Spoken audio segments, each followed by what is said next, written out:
Should we end what they call money games? North Carolina Central was able to end their losing streak to A&T. However, Texas Southern was not so lucky when it came to their game against Prairie View, and I have something to say to my alma mater. Oh yeah, it's Locked on HBCU. Play my music. You are Locked on HBCU, your daily podcast covering HBCU sports. Part of the Locked On Podcast Network, your team every day.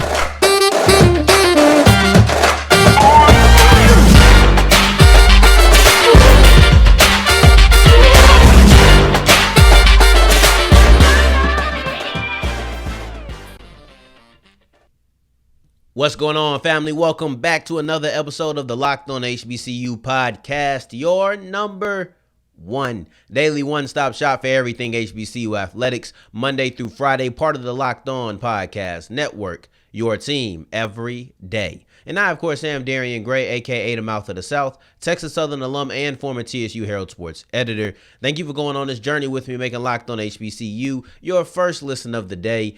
Every day. And remember, just because the mic cuts off does not mean that the journey is over. You can follow me on Twitter at South Exclusives. Now, today's episode is brought to you by LinkedIn, and I'd like to thank LinkedIn Jobs for being the official college football recruiting sponsor across the Locked On College Network. LinkedIn Jobs helps you find your candidates that you want to talk to faster. Post your job for free at linkedin.com/lockedoncollege. Terms and conditions do apply. You can use LinkedIn to get you a little bit of money, and I have a question for those. Should we end the idea of a money game? I throw my air quotes up, right? We're in the same ballpark. Should we end money games? For those who don't know what a money game is, I'll explain it really quick. It's basically when a small school, FCS, we're talking SWAC, MEAC, Tennessee State, Hampton, North Carolina A&T, when an FCS, HBCU, or small school goes against a big school, an FBS school, basically not really thinking they're going to win the game, but doing this in the hopes of getting a paycheck, or not even the hopes, with the promise of a paycheck. That is what a money game is. After a couple of week one matchups that were, honestly, they were smashings, there became a little bit of a conversation. You know, there's a conversation around the respect that HBCUs get, and I think that's what this stems from. Personally, I think that's what it comes from. But it's just been an idea of, should we continue with these type of games?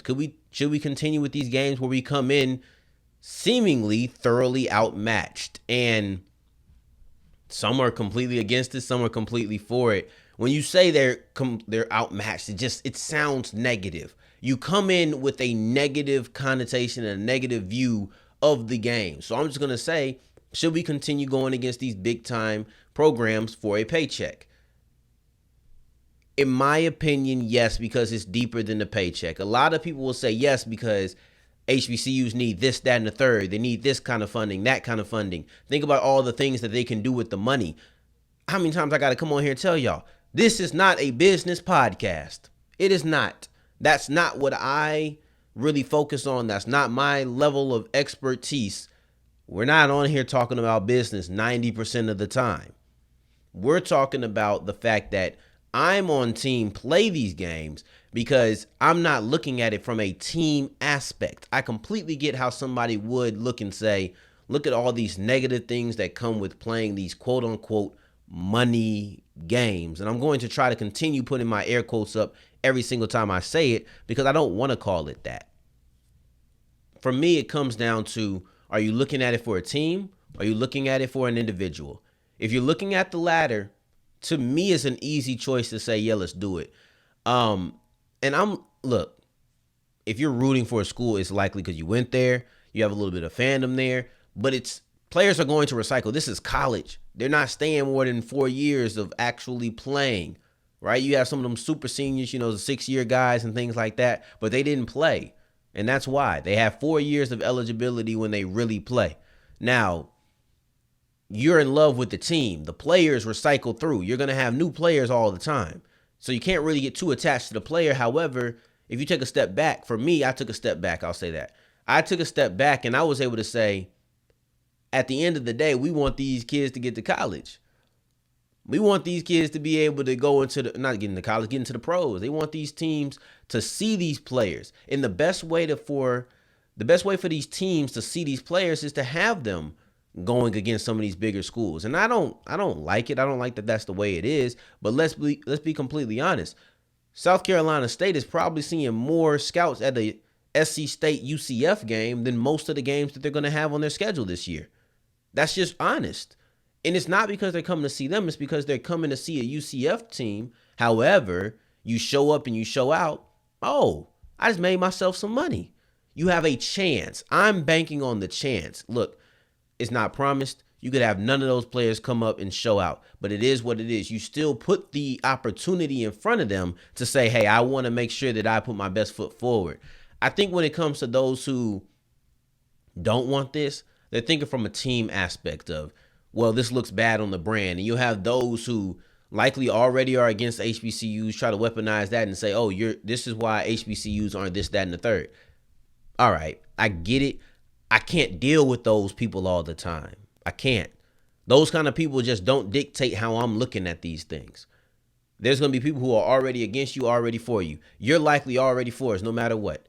So I get it. You don't want to be embarrassed. I don't even know if it's like a handout situation. I think it's more so the result of the game looks terrible, and it always does. But what did I say on, I think it was yesterday's podcast? If it wasn't yesterday's, it was the day before. You can't just look at the results when talking about games like this. And when I say you can't just look at the results, it's about the fact that, hey, how does Jablonski Green look when he's going against UCF? Because Jablonski Green is somebody who can get themselves some money. When Coach Willie Simmons calls this a get money game, and notice I put no air quotes there. When he called this a get money game, it's because these individuals have a large opportunity to increase their draft stock. South Carolina State got absolutely demolished last season by Clemson. The score was 49-3. I've heard multiple people say that this game was one of the big reasons that Jacoby Durant went so high in the draft. So, if you're looking at it with HBCUs, of course you're going to have your school pride. Of course you're going to have that feeling of, I don't want my team to get blown out. But I'll say this, I'm sure that a lot of South Carolina State people will sit there and say, I'll take this if it gets another one of my defensive players drafted as a mid-round draft pick. It's about the things that you're valuing here. I won't tell you not to value the team aspect. I won't tell you that at all. I think it's a very reasonable thing to value. However, I'm going to sit here and I'm going to tell you, I'm looking at what this game can do for the individual player. And for me, the greatness of that outweighs the negative side of maybe team embarrassment or not looking like a quality football team. It weighs that, that weighs more to me. So when you want to ask the question, should money games stop? Well, first off, I'm not calling them that. I've been calling them get money games since Willie Simmons said it, but I know what we're talking about here. Should these FCS versus FBS for a paycheck game stop? I'm going to tell you no, because there are too many opportunities for the players involved in this game for me to say, yeah, let's go ahead and get rid of it. I want to continue giving these guys a chance to perform in front of or against big time competition, because that is something that is always used as a knock for our small schools. You hear that at the Shrine Bowl. You hear that at the Senior Bowl. Oh, this small school guy went against these big school prospects, and now we see what he can be. Let's not make that the only opportunity that they have to do that. Let's keep these money games in action. Now, going forward, we're going to talk about some streaks. One was broken, one wasn't. We're going to talk about the streak that was broken. And no, I'm not talking about The Undertaker and Brock Lesnar. I'm talking about North Carolina A&T losing to North Carolina Central for the first time in a little bit of time. Now, with it being the fall, it's time to get your business in action. And I'm talking about LinkedIn jobs. There's no more time to waste. With it being the fall, we're getting closer to Black Friday. With it being the fall, we're getting closer to Christmas. We're getting closer to times when you need to make sure that your business is in order and you're talking to the candidates that you want to talk to faster, because you can make hires a multitude of different places. You want to make quality hires. This is what we do here at LinkedIn Jobs. Now, I know people firsthand who will say that their life was changed by being a part of LinkedIn, because the opportunities, the connection that it allows you to build. See, most of the people I know are on the employee side, but they're talking to people. So you have the ability to reach out to them as well. Over 80 million people get on LinkedIn. There are so many opportunities, so many people who are able to see, 800 million people get on LinkedIn. So many people are able to see what you put up. Just use the purple hashtag hiring frame and make sure you go to LinkedIn Jobs. Okay. LinkedIn.com/locked on college. That is LinkedIn.com/locked on college to post your job for free. Terms and conditions do apply. As we keep on rolling on today's episode of Locked On HBCU, we're going to talk about North Carolina Central finally slaying a demon that's about 6 years old, and that is North Carolina A&T. They came out with a victory in this game for the first time in 6 years. This is major, okay? And at least somebody broke the streak, so I guess I'm going to have to take solace in the Eagles doing it. But here's the thing. This is the first major victory of the season for them, and it's only week 1. I think that sometimes we see, North Carolina A&T, that's the old MEAC champions, and that's great, and that will still make this a great victory. Or we say, oh man, they ain't do too hot last year, and maybe try to downplay what the Eagles did. Let's not try to downplay them at all. Let's be very clear. This is a victory that I feel like should resonate amongst the whole FCS community, because whoever North Carolina A&T played in week 1, if they were to lose that game, the victors should be looked at as they had a pretty good victory. A&T is expected to win the Big South this year. I'm not saying this game changes anything. Matter of fact, I'm definitely not saying this game changes anything, because if that was the case, that would be taking it away from Central. Oh, y'all lost to Central? Yeah, y'all ain't that good. No, I think that Central truly is that good. I mean, we're looking at South Carolina State to repeat in the MEAC, but let's not act as if Central wasn't right there with them neck and neck. And Trey Oliver, head coach Trey Oliver, has already said, well, we have a chip on our shoulder, and it's shown to me. It's shown because they were absolutely dominant. I thought they had a phenomenal game. Let's get into the Aggies, let's get into the Eagles, because they overcame a 12-point underdog status at the beginning of the game. They were 12-point underdogs. They weren't even supposed to really be in this game. Instead, they said, you know what? Y'all could have gave them the points, and they still wouldn't have touched us. That's how bad they dominated North Carolina A&T. They completely flipped the script on what many people thought would happen, and they were one of only 2 MEAC schools to win in week 1. And when they won, they came in dominating fashion, and they dominated every single aspect of the game, and that's why they were able to sweep the MEAC awards this week. Let's just go through them. Right? Let's just go through them. The other MEAC team that won was Delaware State. So shout out to the Hornets starting off 1-0, knocking off Lincoln. So these are the MEAC awards this week. Offensive Player of the Week, Davius Richard.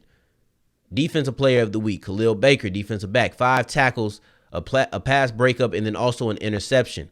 Rookie of the Week and Specialist of the Week both go to linebacker Jaden Flaker. He had 3 tackles and also a blocked punt. And then you have finally your Offensive Lineman of the Week, Corey Bullock, and not a single sack or penalty on him. So no mistakes, not a sack allowed, not a penalty given up in 66 snaps. Now, the only player who I listed off that I did not describe was Davius Richard. And the quarterback had a phenomenal game for the Eagles. I felt as if he deserved to just stand alone. I felt as if he really earned the ability to sit there and say, okay, everybody else did good. Everybody else got all conference honors this week. But Davius Richard was the man. 4 touchdowns, a true dual threat. A lot of people say that when a quarterback can run because their job is to pass. He is a true dual threat quarterback. Davius Richard had 2 touchdowns on the ground. He had 2 touchdowns through the air, and he showed himself to be in full command. The first team preseason All-MEAC quarterback said, you know what? We can't lose this game.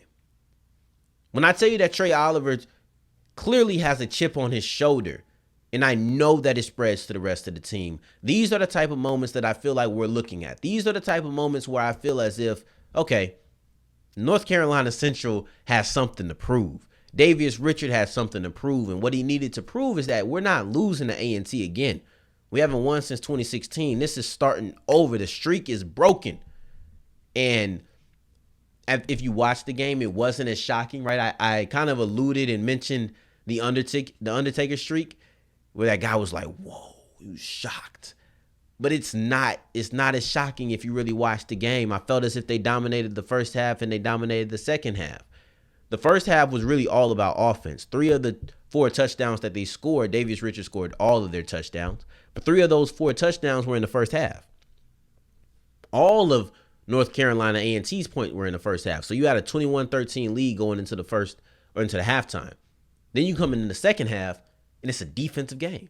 I don't know what happened in halftime where each team was able to figure the other out. However, in the second half, Central was only able to score 1 touchdown. A&T was able to score not a thing. So when you're looking at the tale of 2 halves, it's a very offensive first half. 21-13, you have 34 points scored. This is looking like, okay, this is going to be a high-scoring game. In the famous words of the legend Lee Corso, not so fast, my friend, okay? The defense said in the second half, we're going to step it up. We got into halftime, we ate our orange slices, and we ready to come and knock some heads. That's what they did. But here's the thing about it. In the offensive half and then the defensive half, both times Central got the edge. They scored more points in the first half, 21-13, when everything was flowing, everything was going on an offensive side. And in the second half, when everything was defensive, they held North Carolina A&T scoreless while North Carolina A&T allowed a touchdown. One last thing about the performance coming out in the first half, I thought it was so important that the Eagles were able to come out and really punch A&T in the mouth and was able to go into halftime with the lead. And that's because in games like this where it's a big-time rivalry, it's a packed crowd, everybody's rocking, you in Charlotte, this is special, only the 4th time ever in history of the game. You have to come out hot. That initial punch matters because these type of games can get away from you in a flash, in a snap. It takes nothing for a game like this to get away from you because you have everything on your back, right? Everything's to your back. You thinking about, oh, I got to win. I got to break this streak. I got to do this. I got to do that. I got to do the third. And all of a sudden you look up, you down 15 points going into halftime. That didn't happen for North Carolina Central. And a lot of that probably had to do with Trey Oliver and Davius Richard. They kept each other calm. They kept the team calm. And then when maybe things weren't going as great, the defense stepped in. You have to have a counter, and they had it. One team that didn't really have a counter, to me at least, in my opinion, was Texas Southern. I'm going to tell you why I'm so disappointed in my alma mater, and I'm going to write kind of an open letter, right? I'm just going to vent. So allow me to get my frustration off as we continue with today's episode of Locked on HBCU. As we're wrapping up today's episode of Locked on HBCU, my alma mater ain't doing it. Texas Southern, we have to be better.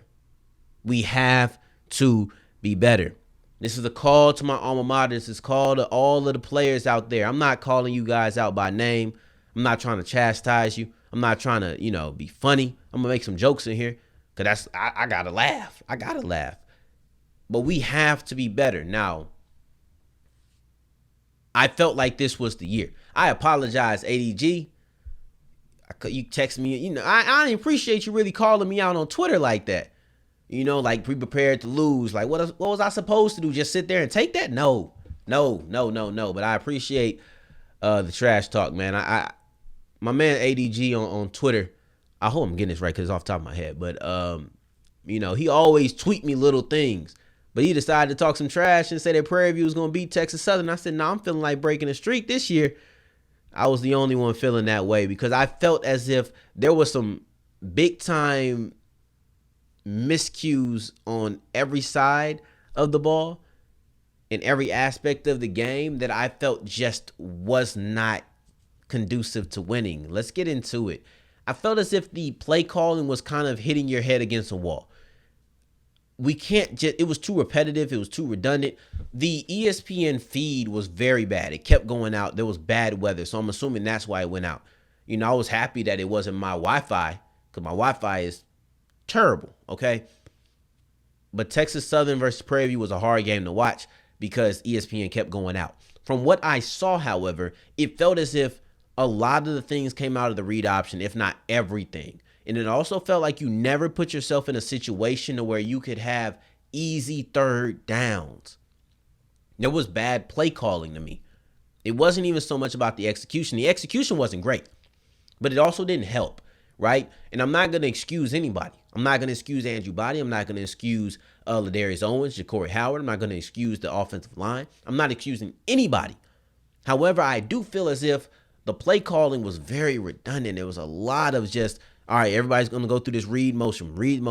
We're going to keep beating our head against the wall. The run was not working, not the way you had it. Good teams find a counter, and I believe this can be a good team. But you cannot continue to beat your head against the wall. You can try to run it down somebody's throat and just keep smashing them. However, if it's not working, it's not working. That's a tactic that can work, But when it's not working, it is so inefficient, it's irritating. If you're just trying to continue running the same play and outman the opponent, but you're not doing it, you have to find something different. I don't think that Body was without blame. But this type of play calling is not going to get him the second team All-Pro or all SWAC. It's not. He had 53 yards on the game. He went 7 of 17 and had himself an interception. I don't believe he had any touchdowns. If he did, he had one. I think that Andrew Body is a supremely talented quarterback. However, if you're going to have yourself in situations where handoff, third and long, handoff, you might throw it every now and then, but you're probably still putting yourself in third and long. Let's get some third and shorts. You have third and manageables. Let's get ourselves in third and shorts. And don't run it, throw it. You weren't beating them at the line of scrimmage. Simple and plain. So you have to do something different, and they just didn't do it. Like when I tell you that these things can work, just look at the other side. Prairie View did it. This is what was so embarrassing. Prairie View was so dominant. How dominant were they? They were able to beat Texas Southern by 3 scores and never complete a pass. I hope you guys enjoyed that little Wild and Out reference. That was a big part of my childhood. But here's the thing. They were popping out 100-yard rushers like Nick Cannon popping out babies. It didn't matter. They had 300-yard rushers. Jordan Stewart, Ahmad Antoine, Trayvon Conley. And then the backup quarterback got in because Conley got hurt. Not because it was such a blowout, but because Conley got hurt. And then when he got in the game, he rattled off a 30-yard rush.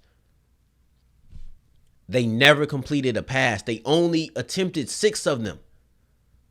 You knew exactly what they were going to do. See, I just said that it's hard to get your offense going when the defense knows what you're going to do. It's predictable, hitting your head against the wall. But the tactic works when it works. And it was working for Prairie View. So I'm calling out that front 7 because the back end, they only threw the ball 6 times. No completions, 2 interceptions. You intercepted a third of their passes. Zay Hamilton did both of those, by the way. It looked as if the preseason hype on him was warranted. I heard a lot of people saying that Isaiah Hamilton was going to be a really good cornerback. He had 2 interceptions in the first game and had a pick 6. So it looks as if the hype on him was warranted. I will say that was by far the brightest light for Texas Southern on Saturday. But you knew they were going to run the ball, yet you still allowed them to run it down your throat. That, to me, goes to the front 7. To me, that's not even so much about the play calling and defenses. You have to be better on that front 7. If you know they're going to run, especially when their quarterback went out, after a while, you got to know that they're not going to pass against you.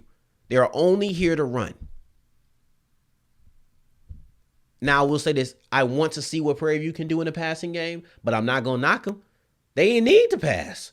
They did not need to pass, so I'm not going to knock them for not doing it as the season goes on. However, we know they can run the ball. We know they have a great offensive line. We know that they have a stiff defensive line. I just need to see where their quarterback play is going to be when it comes to putting it in the air, because the big question mark is going to be, what is Prairie View going to be? But overall, Texas Southern, I need you guys to step it up. I need you guys to fortify that front 7, and I need you to not be so predictable offensively from what I saw. I'm not saying that this is the end-all, be-all. However, first week, you got to get that out, man. Going into week 2 and 3, got UNT this week, got Southern in week 3. That's the week that you should put it together. They can't come through and run it down your throat every single play. It's not going to happen. It can't happen, right? So hopefully, speaking of Southern, we're going to be talking about them versus LSU For tomorrow's episode, we got Caroline Fenton. We're going to do a crossover episode, one of the biggest games in Baton Rouge history, the big two schools in that area. So we're going to talk to some LSU Tigers versus Southern Jaguars. I appreciate you for making Locked On HBCU your first listen of the day. Every day, make sure you're back with us tomorrow for that crossover episode. For your second listen of the day, make sure you're checking out the Ultimate Pro Football Preview. Now, 2022, the season starts tomorrow. The season starts tomorrow. If you're over the moon like I'm over the moon, make sure you check out this 8-part series, 8-part extravaganza, breaking down everything you need with the local experts, and then also Lee Sterling from Locked On Bets. All you have to do is search Ultimate Pro Football Preview 2022 on your Odyssey app, YouTube, or wherever you get your podcast. In the meantime, in between time, if you're looking for me, you can find me on Twitter at South Exclusives. Until the next time that we hear each other, family, take care, stay blessed. Peace.